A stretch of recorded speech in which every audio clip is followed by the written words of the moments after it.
Hey everybody, welcome back to Tim Travels. It's Terry, your host. Shh, Paul's sleeping. So Paul and I are here in Delaware. Delaware is the first state, like that's its nickname. It's also Small Wonder is another nickname, the Blue Hen State and the Diamond State. The first three I get because it was the first state admitted to the Union. It was the first one to ratify the Constitution in 1787. And then it's a small state. It's the 49th state in land area. There's only 3 counties here in Delaware. And then it's the Blue Hen State. And as I used to tell my brother-in-law who lived in Delaware, that the Blue Hen is one of, he was a transplant to Delaware. He lived in Wilmington, and he used to say, well, Blue Hen, that's not a very,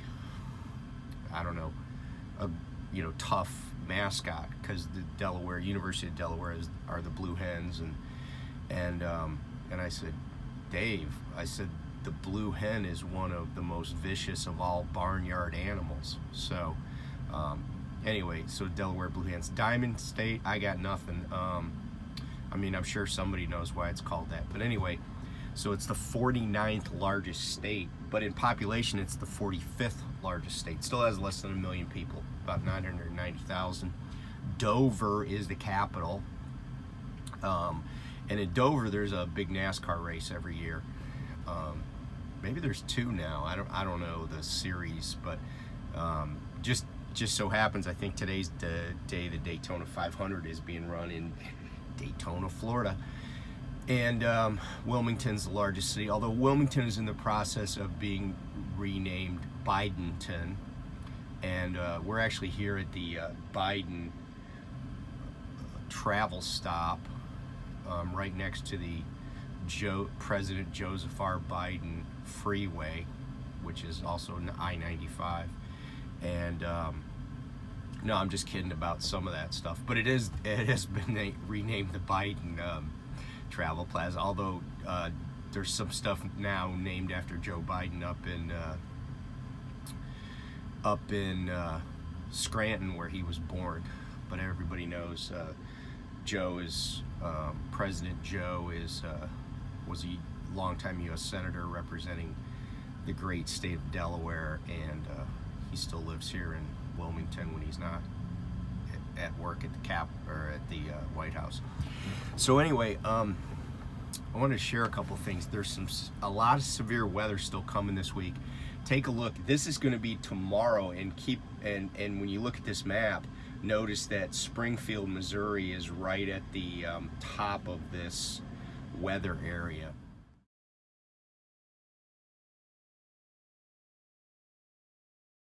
So could be up to 75-mile-an-hour winds in that red area, and that area is traversed.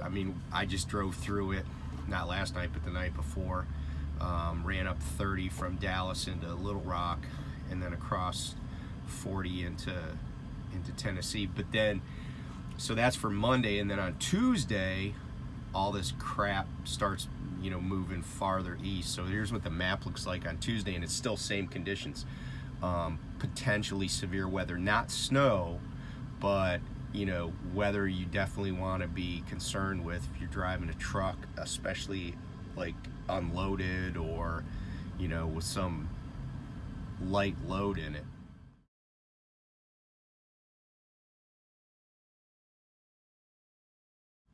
That's in addition to all the other snow. I know I always talk about the weather, but I was in the Navy. If you're in the military, especially if you're in the Navy, you're out to sea, weather is always a concern. And if you're around aviation, like I was at different times in my career, weather is especially a concern, especially out to sea. But if you're driving one of these things, you need to pay attention to the weather at all times. I can tell you that the most powerful thunderstorm I've ever been in occurred in a truck in Kansas back in like 2019, and I was a fairly new driver, but I was grateful that I had experience driving in bad weather and other capacities.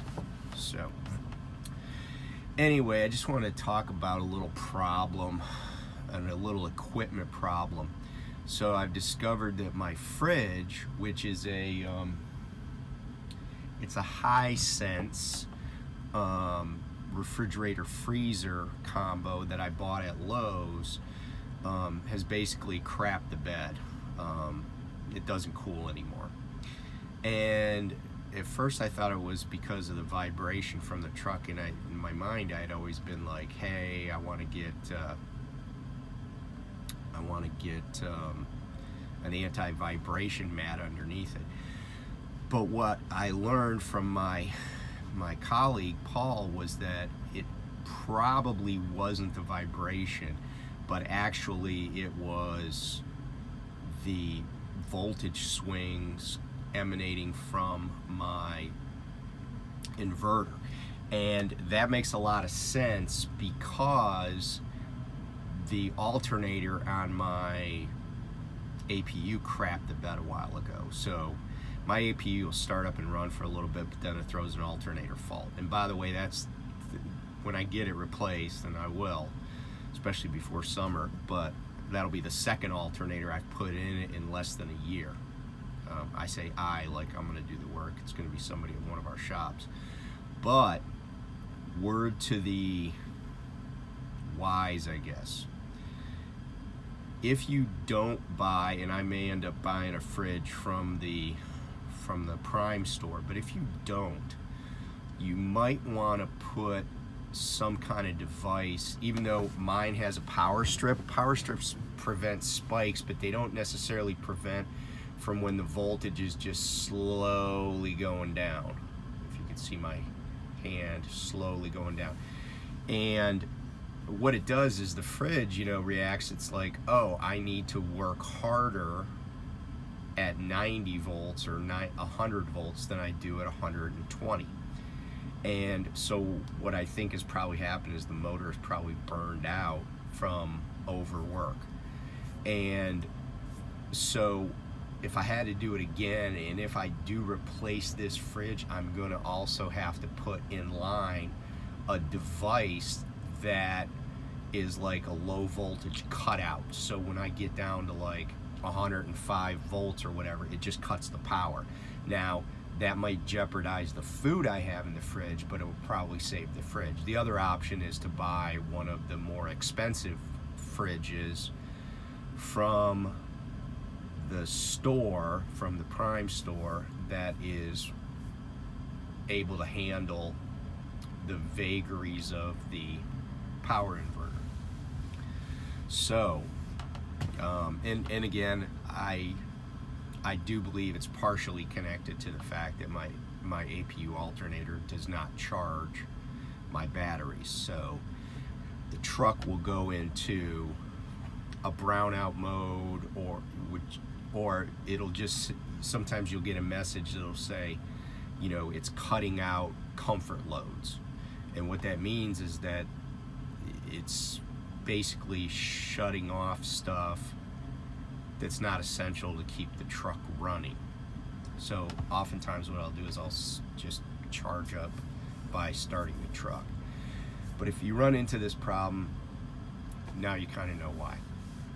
So anyway, just thought I'd share that. We dropped a load off that we brought from Southern Cal to Jersey today. We sat for a long time, like we'd been there like in the dock 5 hours, and then the guy comes out, and I backed in with my doors closed because that's what they told me to do. I thought, oh, they open them from the inside. And then about 5 hours after I got backed in there, the guy comes out and he's like, hey, can you pull up and open up your doors so we can get you unloaded? And I'm like, what have you been doing this whole time? And of course, I should have known because he had a capstone safety vest on. So I pull up, and then once he got started, he got us unloaded pretty quickly. And I will say this, that for some reason, which I am grateful for. We didn't have to pay the lumpers. Not that it comes out of my pocket, but you know, if you do that, it's kind of a hassle sometimes. So, but we didn't have to pay any lumpers, so I guess that was a benefit, and hopefully I'll get some detention out of that. And yeah, we got a load to pick up this evening. We're actually sitting here at the Travel Plaza on 95. My wife's coming up here, or over here, I guess, because really we're just east of where we live. She's bringing me my cooler. I have a Yeti-like cooler that my kids bought me a little while back, and I'm gonna take the fridge out, put the cooler in here, and she's got some fruit and vegetables for me, so keep me supplied on the road. And the all-important, she's got like 2 12-packs of Diet Coke, because I'm down to like 8 cans. So you never know when you're gonna get in a storm or in an area that's a Diet Coke desert. So you gotta keep your supplies up to snuff. So anyway, that's what we're doing. We're gonna pick this load up here this evening at a chicken place down in Delaware, or as I like to call it, the Eastern Shore. That's what people in Maryland call that part of the world, the peninsula that's the Eastern Shore in Delaware. And that load's going up to the Walmart DC in Lewiston, Maine. Pays pretty well, and I think I might try to shoot a video off of my, well, I'll figure it out, but I think I might actually use the Cross Bronx Expressway tonight, because it'll be late. I can just zip through the NYC, through the Bronx, and cross the GW Bridge, and so I might just video that, do a little time lapse. If you've never driven that trip, it's, you know, it's not very daunting for me. I mean, the roads are not great, but it is the shortest route to get where I'm going. So have to check and see what the tolls are. There's some tolls being paid on this trip anyway, so might as well use it to my advantage. Anyway, stay safe out there. Like I said, keep a weather eye out. If you're driving almost anywhere, it's going to be you know, there's going to be some inclement weather this week coming up. There's going to be actually 2 storms, and then if you're running up north, like, you know, the Northlands, north of Chicago, Wisconsin, Minnesota, the Dakotas, probably Iowa, Nebraska, all that area out there, it's going to be cold as cold can be. It's going to be very chilly. So, oh yeah, let me say this about real quick about anti-gel. Some people like to run it all the time. I don't necessarily do that, although it's not bad for your engine. Some people feel like it keeps their fuel injectors cleaner or whatever. They get better performance just running it. I will say this though, if you're going to be in conditions where it's less than 15 degrees above 0 Fahrenheit, less than 15 above 0 Fahrenheit, you want to be using anti-gel. Put some in each tank, and put some in the tank of your reefer. Because remember, it's not a refrigerator, it's a temperature controlled device. It actually keeps your product from freezing if it's not supposed to be freezing. So yeah, if you're hauling, you know, fresh meat or produce or whatever, you want to make sure that machine is working, because cold isn't necessarily better, or super cold isn't necessarily better. So yeah, use the anti-gel. The bottles we get from the terminal will treat 250 gallons. So what I do is I put about 1 inch of it in my reefer tank, and just split the rest up between the 2 tanks. Put some fuel on top of it, mix it up good, and then usually, like, if I did that and then I get down to like half capacity, I just throw another, like, 60 gallons, 30 in each tank, and you still got enough anti-gel in there to take care of that fuel. So anyway, I know it's kind of random, but it's good to talk to everybody. Be safe. Like I always, like, since NASCAR season is starting, if you want to, in order to finish first, you got to first finish. And like I said, in order to get paid for a load, you got to get the load there. Might be late, but if you don't get it there at all, you definitely are not getting paid. So, stop if you need to. So, anyway, take care. We'll catch you next time. We'll come back to you probably from up in the north woods of Maine tomorrow, and let you know what's going on. Talk to you soon. Bye.